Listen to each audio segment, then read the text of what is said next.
What state are you in now? I'm still in North Carolina. Oh, you are? Okay. But it's Greensboro. You've probably never heard of it. It's around like No, 3 hours I've never away been in there, Asheville. no. Yeah, no one knows this town for some reason. But I really like my school here. It's kind of like, it's very inclusive. Is it as big a town as Asheville? Oh yeah, it's bigger. Bigger? For sure. Oh, wow. More opportunities for sure. I've heard of it, but I've never. Yeah, it's near Charlotte, if you know Charlotte. I've been to Charlotte. Yeah, near Charlotte, near Raleigh, all that. Yeah, I've been to some concerts The there. Triad, yeah. In Charlotte. Mm-hmm. Your hair looks great. Oh, thank you. Yeah. Some natural hair oil. Do you have a boyfriend now? I do. You do? Okay. Mm-hmm. How long you been dating? We've been together like I guess 1 year, 1.5 years. 1 year? Almost 1.5 years. Great. Yeah. Any modeling? Modeling. Recently, I've been not modeling as much, but I sent you that picture. I participated in the school. So I got picked by a alumni designer. She graduated the school and now she designed bridal dresses. And then she picked me and 6 other girls. So we were in that show. It was really fun. Oh, that is fun. But yeah, after the Goodwill fashion show, I did do a lot of other modeling as well. Not fashion show, but just like photo shoots. It was fun. Photo shoots, yeah. Mm-hmm. Yeah, that sounds fun. So, what is the interview for? What are you studying in college? So this is for my business communication and writing class. Our project is to create a prototype that would help reduce fashion waste, textile waste, in the context of fast fashion. And our first few steps, so we're working in a group of 5 people, and 3 people are doing primary research, so I'm one of them, so I have to interview someone else, an expert. Yeah, and then 2 other people are doing secondary research, so scholarly journals and credible sources. My fashion is definitely slow fashion, not fast fashion, and it's all about recycling. Good. So we can go ahead and jump into the interview. Yeah, let's do it. Yeah. Okay. Could you tell me a bit about how you started fashion designing and what inspired you to be a fashion designer? Well, when I was around 10 years old, my grandmother taught me how to sew when I was 8. And I'd make little doll clothes for my sister's Barbie dolls. So those were the first dresses I ever designed, was for my sister's Barbie doll. In our attic, our grandmother had boxes of clothes and hats and shoes and pocketbooks and stuff from the 1920s, 30s, 40s, and 50s. So we were poor, and I was the oldest of 6 children. So I started using the vintage clothes to make Halloween costumes for us 6 children. And I did that for a few years. And then when I was 18 and got involved with the fashion in New York City, then I started designing costumes to wear to nightclubs in New York City in the late 1970s, early 1980s. What I would do is I would get Vogue magazine and look at the latest styles, and then I would go to Goodwill or a thrift store, and I'd buy things to make clothes that looked like they were haute couture from Vogue, but were actually made from recycled. So I've been making stuff out of recycled vintage clothing since I was 10 years old. Then in the fashion world, when I was 18, started making costumes. And so I continued to do that into my early 20s.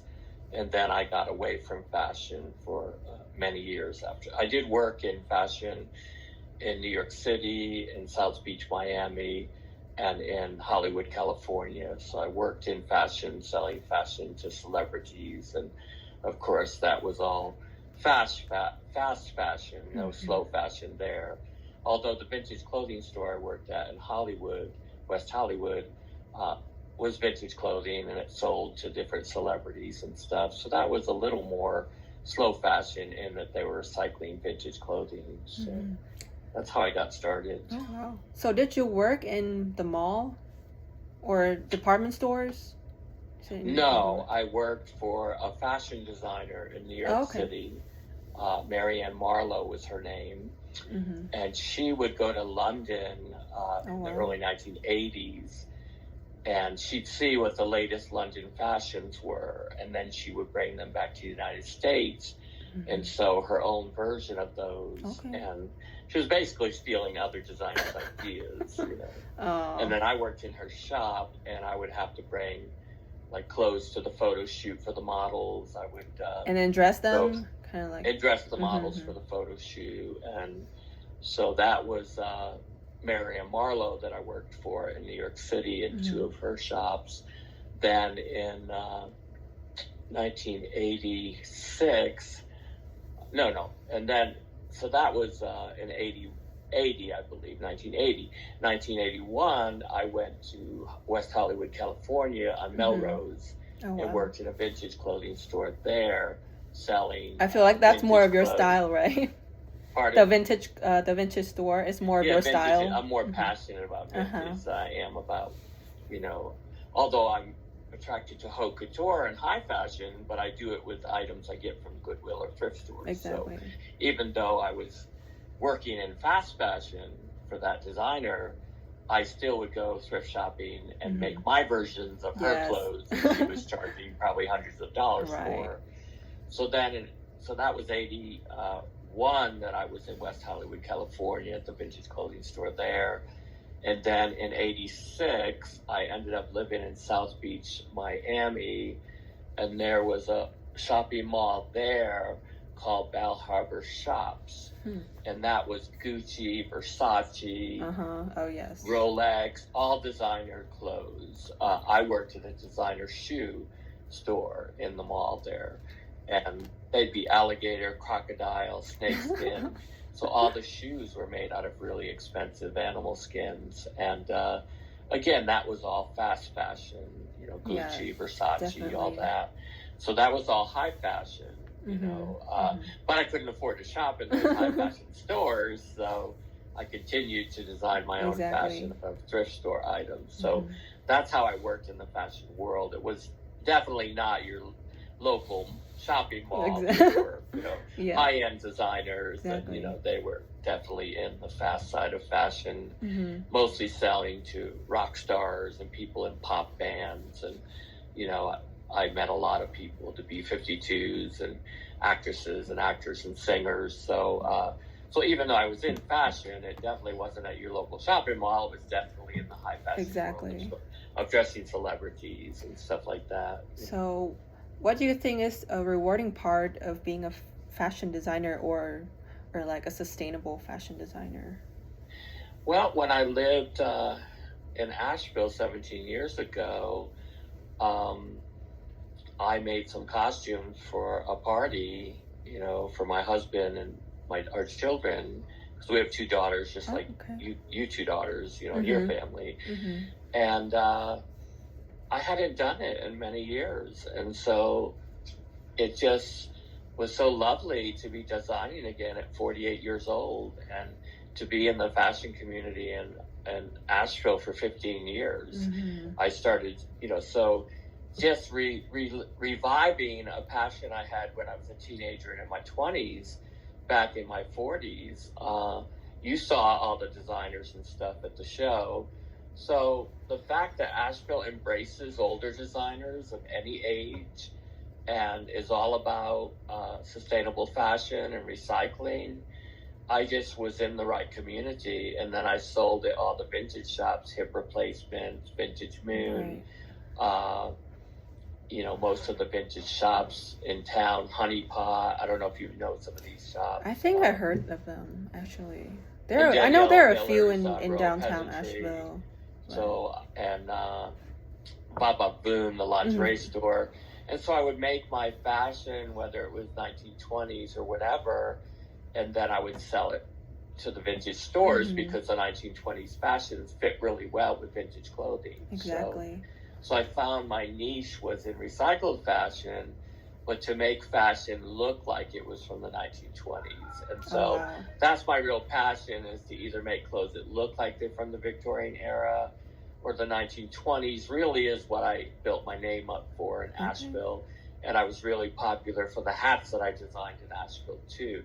So that's what I liked about fashion, is that you could pick it back up later in your life and still have a good, career with it. And then in 2018 is when I started entering all the competitions. And so from 2018 to 2022, I was in Color Me Goodwill 3 times, the Costume Drama, a fashion show at ACT twice, and then now just here in Santa Fe, I just won the show that I did here in Santa Fe in November. So it's just wonderful to still be doing it at 65 years old. Yes, it's definitely a good way to express yourself and use your creativity. Well, I'm good at it. And, yes, I'm very talented. You are. Like the show you and I were in, we tied for first place, but they didn't tell us that 2 judges voted for me, and 2 judges voted for them, and 2 judges voted for me. And I think it was unfair that they didn't tell me that I tied for first place. Well, of course, there was some stuff happened back then, I think. You mentioned with me, but sure. Yeah, it's okay. But yeah, I remember meeting you first time at Andrew's New Year party, I think, or Halloween. And you had the hat. You and Molly were there, I think. Yeah, Molly and I. Yeah. So I think that's when I first met you. Yeah. So. And I've done steampunk fashion where I did photo shoot for a steampunk magazine. So I like dabbling in different sides of fashion, like steampunk, vintage, costumes, so I'm not just a fashion designer, I'm more also of a costume designer, because clothes from the 1920s are definitely more costume because they're 100 years old than they are fashion. So I kind of straddle between fashion and costume. I kind of ride both of those waves. Yeah, I'd like to see the steampunk, if you have any photos of the outfits, or you do. Yeah, I could send those to you. Yeah, sure. Absolutely, because I went through my punk phase. Oh yeah, when I was in high school. I started in fashion was in 1976. I went to a high school that had some punk rock kids in it, and so we would go into New York City to CBGB's, where Blondie, Talking Heads, Ramones, where all the early punk rock bands got their start, and none of the bands at 76 and 77 had any albums out, and so I got to go be a part of that art and fashion community. Wow. And then I went to Blondie's first album release party, U2. I went to their album release party, Talking Heads. And so for me to be a part of music and fashion in New York City in the birth of punk rock was very exciting to be a part of it, because you couldn't walk into Hot Topic and buy punk clothes. You had to make them yourself back then. Yes. That sounds really special. And our hairstyles too. We were designing our own hairstyles, even though Moose and Manic Panic and those colors and all things weren't in at that time. What we would do is we would take RIT dye that you dye fabric with. Oh, wow. Bleach our hairs with peroxide, dip our head in the purple dye in the bathtub, and that's how we would dye our hair back in the early punk rock. Oh, wow. Is with clothing dye, because there was no hair dye that was those colors at all. That's so cool. So we sort of invented the colored hair dye phase that started in the late 70s, early 80s. Oh, wow. So have you ever encountered very hard to upcycle materials, or what's that? Have you ever encountered very hard to upcycle materials, or do you usually just when I did the gown out of 800 sheets of paper in Asheville there, it was very hard to make paper act like fabric. So that was probably the most difficult challenge I ever had, was how to make paper into a gown, because it doesn't sew the same way as fabric does. So that was my most difficult project that I ever did, was making a dress out of 800 sheets of paper. Oh, wow. And they weren't just regular paper, they were origami paper, glitter paper. I mean, they were very high, expensive papers. Oh, you wow. know? Like I made a geisha girl out of origami because origami is Asian and geisha is Asian. So I thought, why don't I make her out of origami paper, which would feel very authentically Asian? And so that origami paper was easier to work with than the thick glitter paper was. And then last year when I made the gown out of 23 lampshades, that was hard too, because again, but because I'd already made a gown out of 800 sheets of paper, making a gown out of 23 lampshades, I was more prepared to face the challenge of how hard it would be to make lampshades fold. You know what to expect. Yeah, so I already had the experience with the 800 sheets of paper. So with 23 lampshades, all of the problems I solved when I did the paper gown, I was able to apply those principles to the recent show that I won. So do you use glue for that? Wire, paint, and some glue. Yeah. Wow. Definitely. It's a process. Gorilla glue is really strong glue, so I'll use that. And then I'll use, like when I'm doing black on black, they have Hobby Lobby has a nice black glue stick that's extra strength. So if I'm working with black, I get the black glue stick, and then you never see any of the glue marks because it's black on black. So you're mostly hand painting the whole gown was very different. I've never hand painted a gown before. So to get the red and the black and the gold, I had to do that with paint. So that was the first time I painted a gown. And lampshades are sort of, some are fabric and some are paper. So I noticed that the fabric lampshades really sopped up the paint. So some of those red lampshades, I had to paint like 3 to 5 coats because the fabric kept absorbing the paint and it wasn't looking very good. So, you know, when you do challenges like out of lampshades or paper, you face crises and then you have to decide, how can I deal with this? And then my friend said to me, why don't you put a primer on the lampshades? That's a sealant that you could put under the paint. Then the paint will paint more easily on the lampshade. So sometimes, you know, friends or people will help you discover, how do I get past this obstacle? Because I was determined I was going to use all 23 lampshades, so I wasn't going to let the lampshades win. I was going to win, but it meant you have to be flexible and find creative ways to overcome the obstacles, because otherwise you just give up. And you know me, I'm not going to give up. I'm going to design a dress or a collection. I'm going to make sure it's perfect. Exactly. Yeah, sometimes you just need like another perspective or an extra pair of eyes to tell you. Yeah, no, when he said, did you think of priming put a paint primer on it before you paint? After I did that, then the paint went on real easily and only needed 2 coats. But I just didn't know how cloth lampshades were going to react to paint, and I guess I learned my lesson. Yeah, that was so exciting when you shared me the picture. I was like, I love that. So, yeah, it was a lot of fun. You know. So, how important do you think polyester fabric is in fashion designing?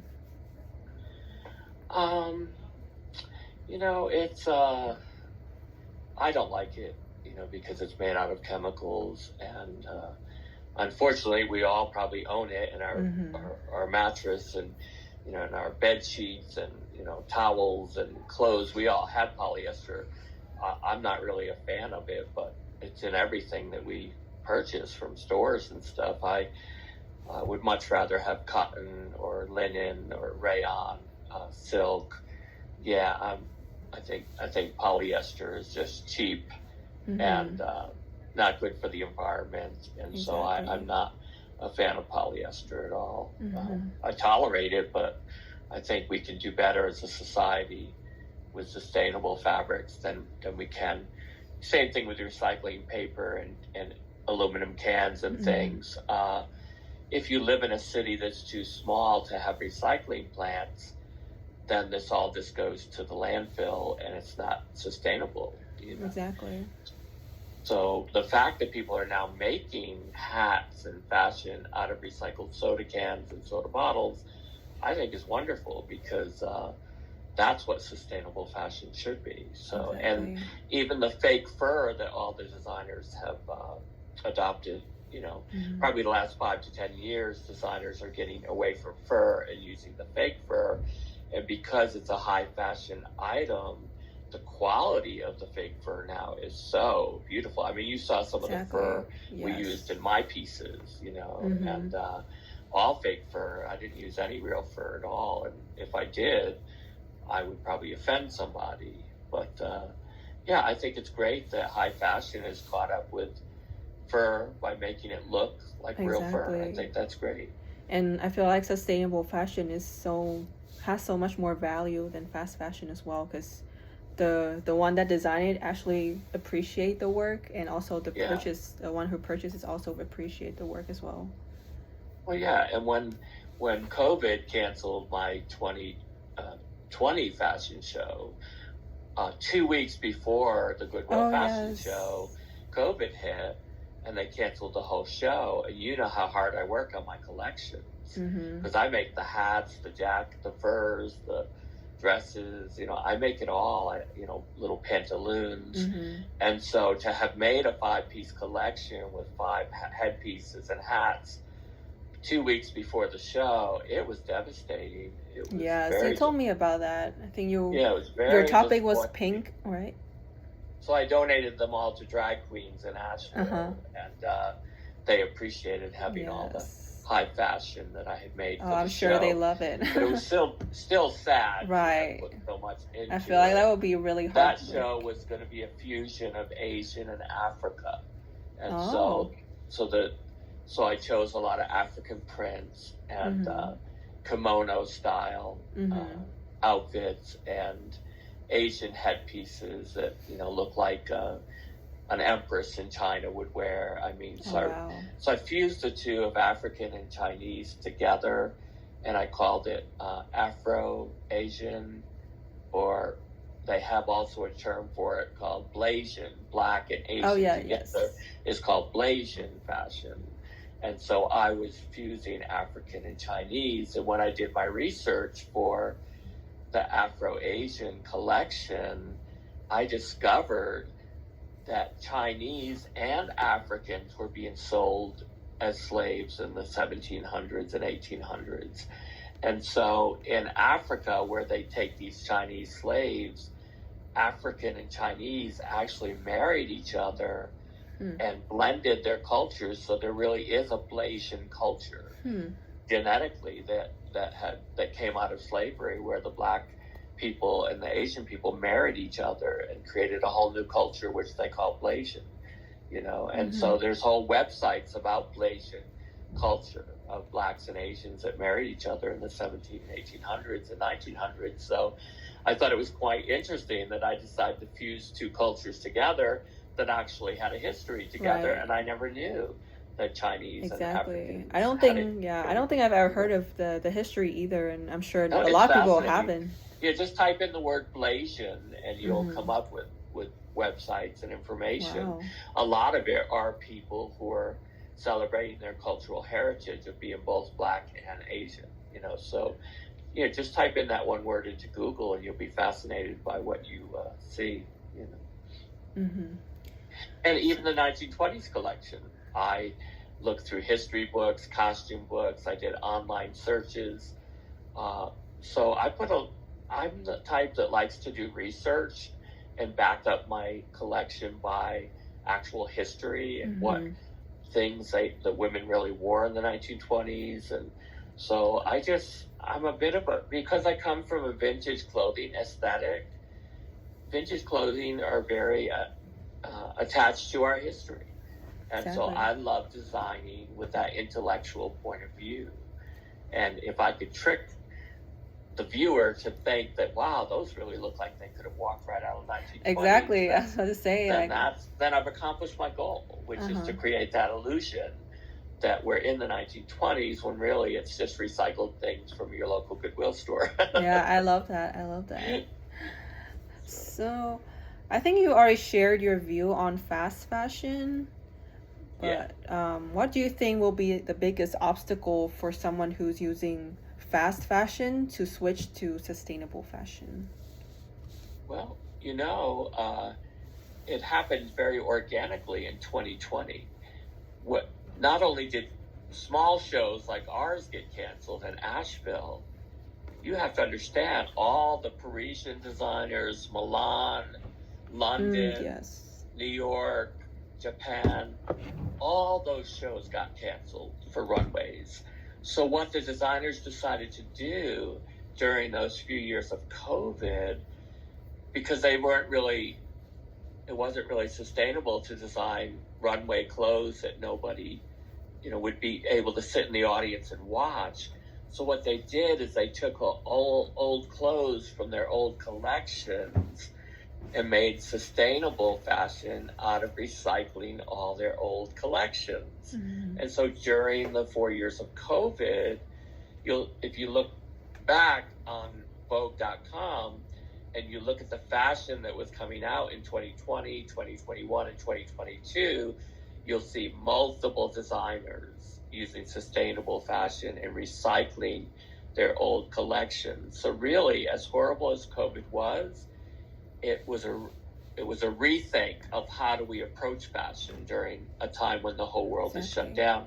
So I think it happened organically in high fashion that they looked to their sustainable fashion to say, okay, here's 100 gowns from 2017 that never sold, and we've got these years with no audiences and no models because there's no runways to walk.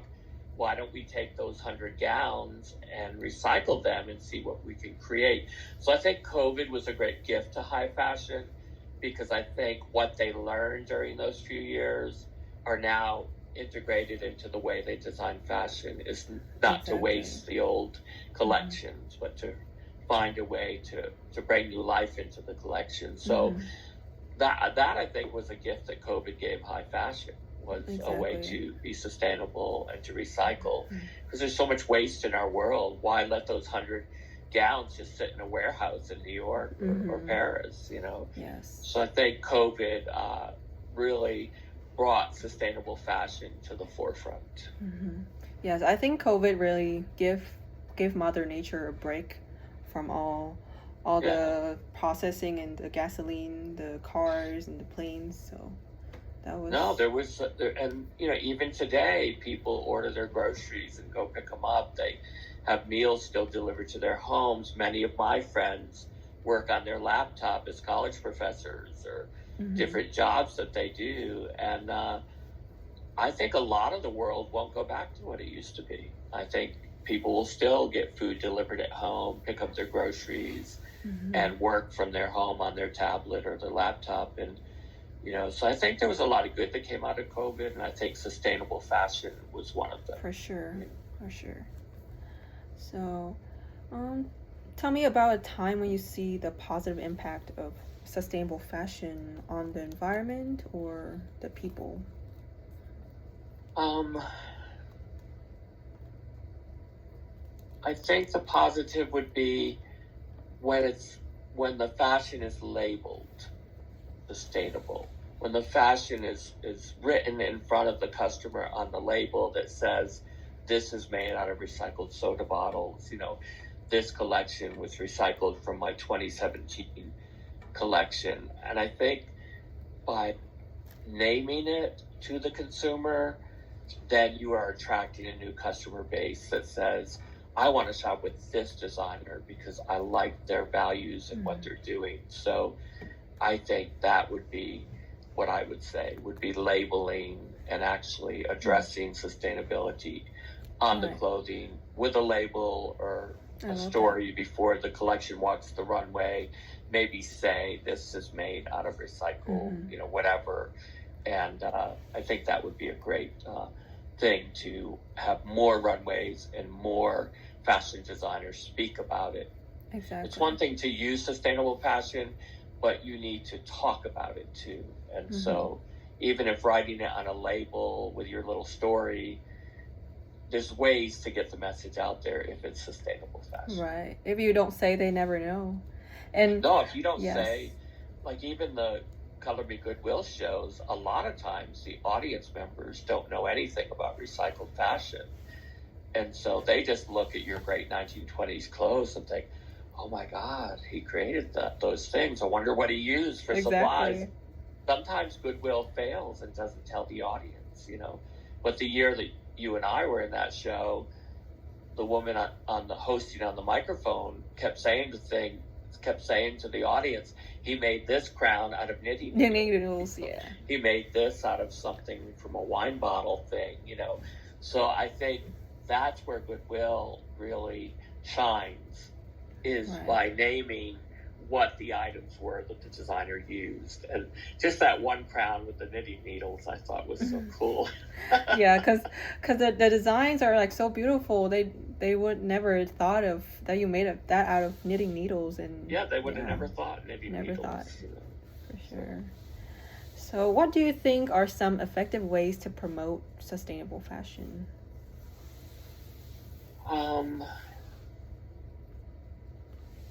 I think one way to promote it would also be in diversity, you know. Like, I really wanted you and your sister because I knew you had come from a communist country. I knew you were shorter than most models, and normally those are girls that are not given the opportunity, because you told me even in your country, they go for the taller girls, you know, in your country. And so for me, I think, like, Jessica, she had some PTSD issues, and she had some stuff in her personal life, and like that outfit that showed her scar, I don't know if you knew anything about her scar that she had on her body. Her boyfriend had crashed into a tree on purpose to try to hurt her, and so she has a big scar on her back, and you saw the outfit she had on. Her back was open, there were chains, it was beautiful. And she thanked me for giving her the opportunity to model, even though she had a scar. And I never noticed the scar, you know. So I prefer, if an overweight Black woman wants to be a model, or if you two gals from, you know, Vietnam, you know, whatever the situation is, I try to go for models who maybe normally other designers would normally choose the tall blonde girl, you know. Right. And so I think, besides sustainable fashion, designers could be making, telling stories with their design about how they're going to offer diversity into their collection. I think diversity is wonderful. For sure, yes. So. Especially in the world that we're living in right now, it's really important. Yes. Yeah.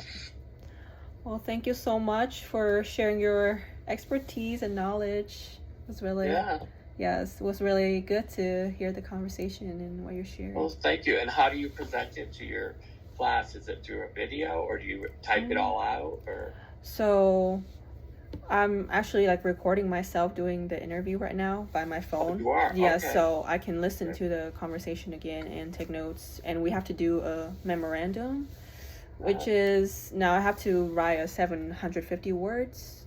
Oh, okay. Kind of about like the problem that we're focusing on. So it was like polyester and fast fashion. Yeah. So, perfect. That was perfect. Yeah. Well, you're really good at your questions. So, thank you. I appreciate it. Sounds like in touch. Yeah, thank you.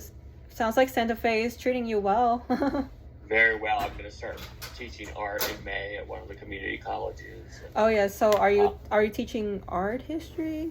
Art collage history. Yeah. Oh, okay. Yeah, I'm known for my awesome. paper collages, so I'll be teaching collage history. That's so fun. Yeah. Well, I hope you have enjoyed the rest of your day. Okay, you too. Okay, thank you so much. Contact me anytime. Okay, stay in touch. Bye-bye. All right, sweetheart. Bye-bye.